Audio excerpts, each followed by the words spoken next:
हरि ओम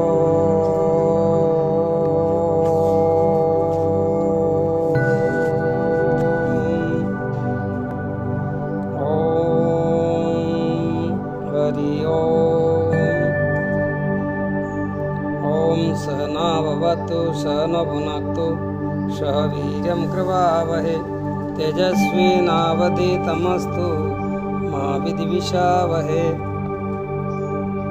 आज का विषय है ब्रह्मबिंदु उपनिषद। ये उपनिषद कृष्ण यजुर्वेद से संबंधित है। इनका दूसरा नाम अमृत बिंदु भी है। इसमें कुल 22 मंत्र है, जिसमें ब्रह्म के अनुसंधान यानी साक्षात्कार का कर्मिक स्वरूप बड़े सुंदर ढंग से वर्णित किया हुआ है। लिखा है मनुष्य के मन ही मनुष्य के बंधन और मोक्ष का कारण है। इस शाश्वत सत्य के उद्घाटन के साथ ये उपनिषद शुभारंभ हुआ है।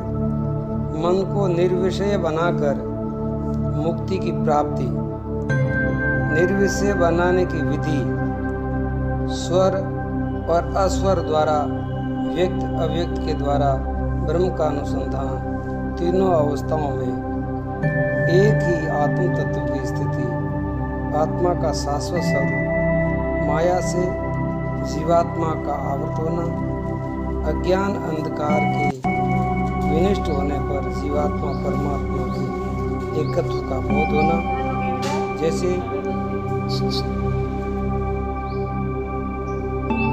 दूध में विद्यमान घृत की तरह चिंतन मनन रूप मंथन द्वारा परम तत्व की प्राप्ति और अंततः स्वयं में उस परम तत्व की अनुभूति, यही सब वर्णनीय विषय है।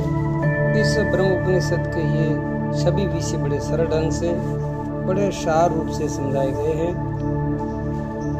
इसलिए इसमें लिखा है मन के 2 प्रकार कहे गए हैं, शुद्ध मन और अशुद्ध मन।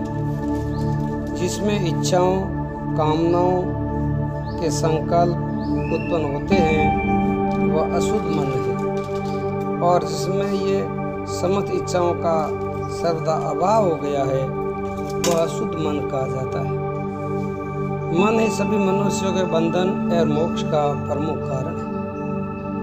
विषयों में आसक्त मन बंधन का कारण होता है और कामना संकल्प से रहित हुआ मन मोक्ष का कारण कहा गया। विषय भोगों के संकल्प से रहित होने पर इस मन का विलय होता है। अतः मुक्ति की इच्छा करने वाले साधक को अपने इस मन को सदा ही विषयों से दूर रखें। इसके अनंतर जब मन में विषयों की आसक्ति निकल जाती है तब वह हृदय में स्थिर होकर के उन्मुनि भाव को प्राप्त होता है। ये खास बात है। जो उन्मुनि जो भाव है वो आत्मा का स्वरूप है। जब तक उस परम पद को प्राप्त नहीं कर लेता, जब तक वो संसार में जीव भटकता रहता है। मनुष्य को अपना मन तभी तक रोके रखना चाहिए जब तक वह अपने हृदय के अंदर विलीन न हो जाता। मन का हृदय में विलीन हो जाना ही ज्ञान और मुक्ति है। इसके अतिरिक्त और जो कुछ भी है वो सब ग्रंथों का मात्र विस्तार है और वहाँ कल्याण का कुछ नहीं है। जब चिंतनीय और अचिंतनीय का उस साधक के समक्ष कोई अंतर न रह जाए तथा दोनों में से किसी के प्रति भी मन का पक्षपात भी न रह जाए, तब साधक ब्रह्म को प्राप्त हुआ माना जाता है। उस साधक को स्वर अर्थात प्रणव के द्वारा व्यक्त ब्रह्म की अनुभूति करनी चाहिए तथा इसके पश्चात अस्वर द्वारा मतलब प्रमाण से रहित अव्यक्त ब्रह्म का चिंतन करें। वर्णवा अतीत उस श्रेष्ठ पर ब्रह्म की प्राप्ति भावना के माध्यम से भाव रूप से होती है। इसीलिए वह ब्रह्म कलाओं से रहित निर्विकल्प एवं निरंजन अर्थात माया और मल से रहित वह ब्रह्म मैं ही हूँ। इसी प्रकार जान करके मनुष्य निश्चित ही पर ब्रह्म को प्राप्त कर लेता है और ब्रह्म रूप हो जाता है। निर्विकल्प, अंतरहित, हेतु और दृष्टांत से शून्य, प्रपंच से रहित, अनादि, परम कल्याणमय पर ब्रह्म को जान करके विद्वान पुरुष स्वयं वो मुक्त हो जाता है। न निरोध है, न उत्पत्ति है, न बंधन है और न ही मोक्ष है। न मुक्ति की इच्छा करता है और न मुक्ति भक्ति की। इस तरह का निश्चय हो जाना, इस प्रकार की निष्ठा हो जाना, ये परमार्थ बोध का वास्तविक ज्ञान है। ऐसे भीतर निष्ठा हो जाती है, मैं सच्चिदानंद ब्रह्म आत्मा हूँ। अब मुझ में न सुख है, न दुख है, न बंधन है, न मोक्ष है, न हानि है, न लाभ है, न मान है, अपमान है। ऐसा चिंतन करते करते उस ब्रह्म तत्व का निष्ठा बना ले, ब्रह्म निष्ठा जिसको कहते हैं, वो साधक इस जीवित अवस्था में ही वो मुक्त माना जाता है। शरीर की इन तीनों अवस्थाएं जाकर सप्त और सुषुप्ति अवस्था में एक ही आत्म तत्व का संबंध मानना चाहिए। जो भी व्यक्ति इन तीनों अवस्थाओं से परे हो गया है, उस व्यक्ति का दूसरा जन्म फिर नहीं होता। वो तुरीय अवस्था है। जाकर सपन सुषुप्ति तक माया का संबंध रहता है और जब तुरीया में प्रवेश हो जाता है, उस आत्मा का संपूर्ण माया से संबंध टूट जाता है। समस्त भूत प्राणियों का एक ही अंतर्यामी हर एक प्राणी के अंतःकरण में वो विराजमान है। अलग अलग जल के प्रतिबिंब चंद्रमा की तरह वही एक ही है। अनेक रूपों में दिखाई देता है लेकिन अनेक है नहीं।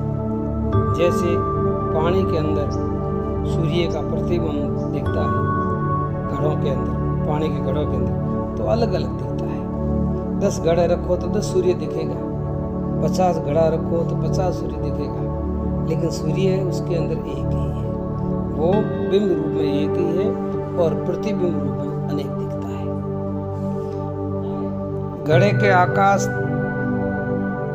में आकाश तत्व पूर्ण रूप से विद्वान है। जैसे घड़े में आकाश है, घटाकाश, मठाकाश, महाआकाश, किंतु जिस प्रकार घड़े के फूट जाने पर मात्र घड़े का ही नाश होता है, उसमें भरे हुए आकाश का नाश नहीं होता। इसी प्रकार शरीर धारण करने वाला जीव भी आकाश के ही सदृश है। शरीर के नाश होने पर उनके आत्म तत्व का कभी नाश नहीं होता। वो आत्मा शाश्वत है, अविनाशी है। समस्त जीव प्राणियों का भिन्न भिन्न शरीर है, घट के ही समान है, जो बार बार फूटता, टूटता या विनाश को प्राप्त होता रहता है। ये विनाश को प्राप्त होने वाला जड़ शरीर अपने अंतःकरण में विराजमान चिन्मय पर ब्रह्म को नहीं जानता है। तो नहीं जानता, इसका नाम है अज्ञान, और उनको सही ढंग से जान लेने का नाम है ज्ञान। किंतु वह सभी का साक्षी परमात्मा सभी शरीरों को सदा से जानता रहता है। वो साक्षी भाव जो है वो ज्ञान की परिपक्व अवस्था है। जब साक्षी भाव जग जाता है तो साक्षी की कभी मृत्यु नहीं होती। तो ये ज्ञान के बिना नहीं होता है। और ये ज्ञान ब्रह्म ज्ञानी, तत्व ज्ञानी, संत और वेद उपनिषदों के द्वारा जो ज्ञान होता है वो वास्तविक यथार्थ ज्ञान होता है। उस यथार्थ ज्ञान से जीव को अपने स्वरूप का पता होता है, अज्ञान की निवृत्ति होती है और जीव ईश्वर का भेद समाप्त हो जाता है और उनको परम ब्रह्म की निष्ठा बन जाती है। जब तक नाम रूप आत्मक अस्तित्व रखने वाले माया के द्वारा ये जीवात्मा आवृत रहता है, ये जितना नाम है, रूप है, आकार है, ये सारे के सारे प्रकृति के द्वारा किए गए हैं और जीव अपने स्वरूप को भूल करके उनके साथ में वो रमण करता है। तब तक वो बंधे हुए की भांति हृदय कमल में स्थित रहता है। जब अज्ञान रूपी अंधकार का विनाश हो जाता है तब ज्ञान रूपी प्रकाश में विद्वान पुरुष जीवात्मा एवं परमात्मा के एकत्व का अनुभव करता है। ज्ञान के द्वारा आत्मा का और परमात्मा का एकता का अनुभव होता है। वो शून्य अवस्था में होता है। बाहर जगत में आने के बाद में तो दो हो जाता है, लेकिन फिर उनकी निष्ठा बन जाती है कि भाई सार तत्व वही है।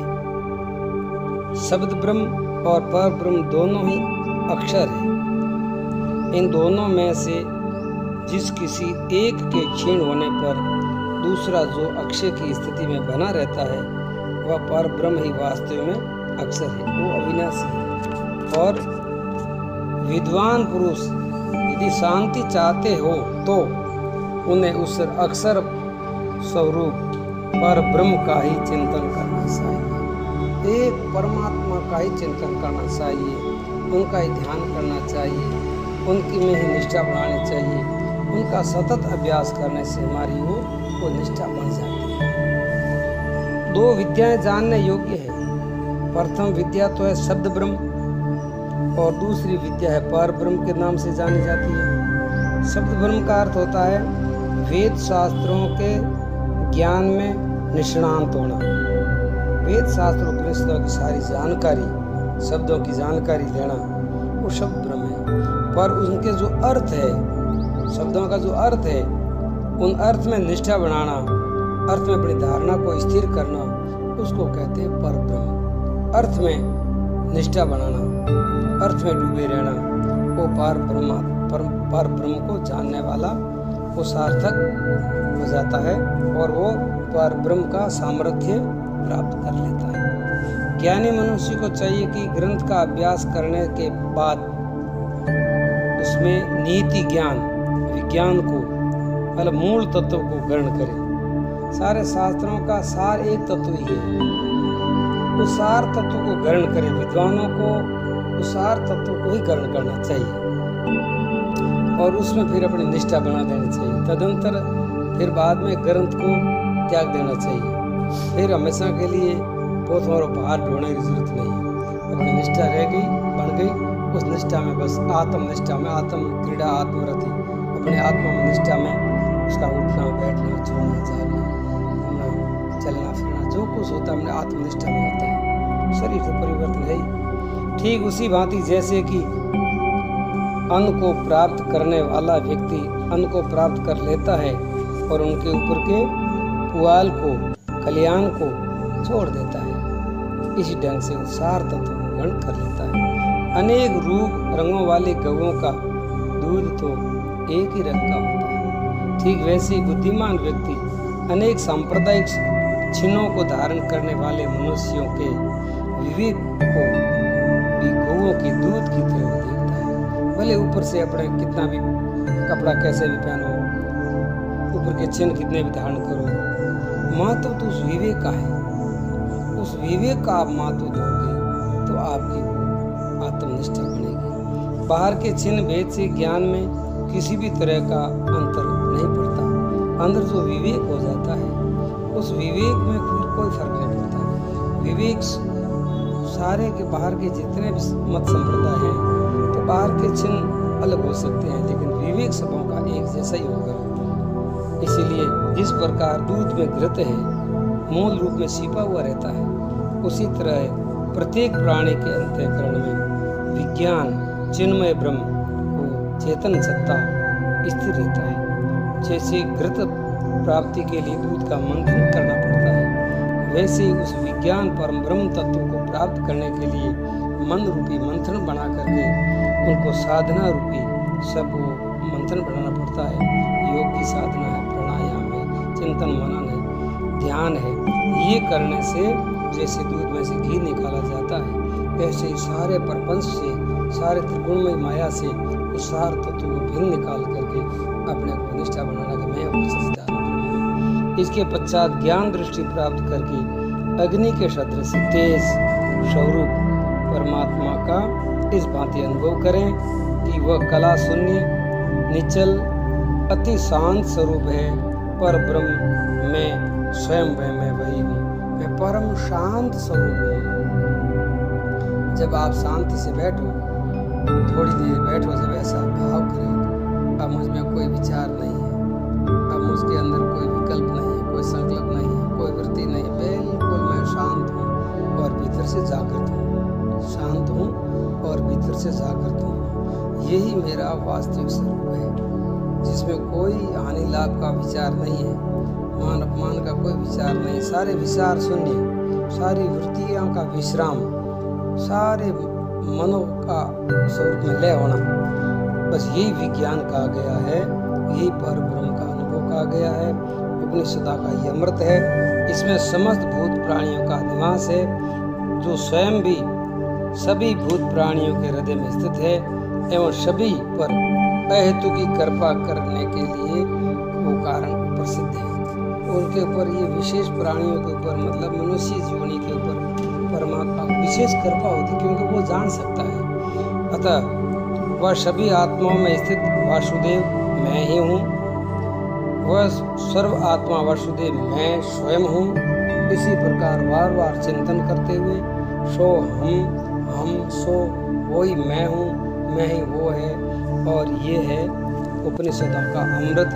आज की उपनिषद ब्रह्म बिंदु उपनिषद यहाँ समाप्त होती है। ओम सहनावतु सहन भुनक्तु सह वीर्यं कृपावहै तेजस्विनावधीतमस्तु मा विद्विषावहै। ओम शांति शांति शांति।